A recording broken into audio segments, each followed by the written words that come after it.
Ankleshwar Asian paint company row material Mumbai લઈ આવતી વખતે સગેવગે કરનાર ચાલકોની પૂછપરછમાં સિક્યુરિટી ગાર્ડની સંડોવણી સામે આવતા પોલીસે વધુ 2 આરોપી તરીકે સિક્યુરિટી ગાર્ડની પણ ધરપકડ કરી હતી. 15 દિવસ પૂર્વ 950 કિલો ટર્પટાઇન ઓઇલ સગેવગે કર્યું હતું. પોલીસ મથકે 92,150 રૂપિયાનો વિશ્વાસઘાત અને છેતરપિંડીની ફરિયાદ નોંધી અગાઉ 2 આરોપીને ધરપકડ કરી હતી.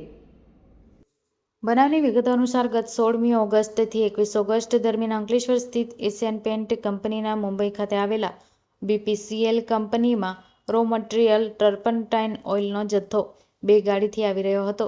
જે જથ્થો ચાલક સુનિલ યાદવ અને ચંદન યાદવ લાવી રહ્યા હતા.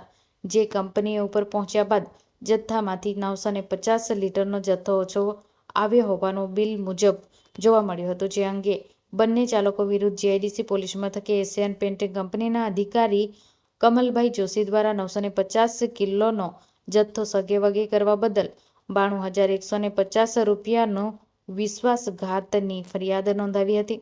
જે જીઆઈડીસી પોલીસ તપાસ શરૂ કરી હતી અને બંને ગાડીના હાલક ચંદન યાદવ અને સુનિલ યાદવની ધરપકડ કરી હતી. તેમની પૂછપરછ કંપનીના સિક્યુરિટી ગાર્ડની પણ સંડોવણી હોવાનું ખુલતા પોલીસે સિક્યુરિટી ગાર્ડ અનુજ કુમાર સંતોષ કુમાર યાદવ અને આદિત્ય અંજની સિંઘની ધરપકડ કરી હતી અને તેમની વધુ પૂછપરછ શરૂ કરી હતી.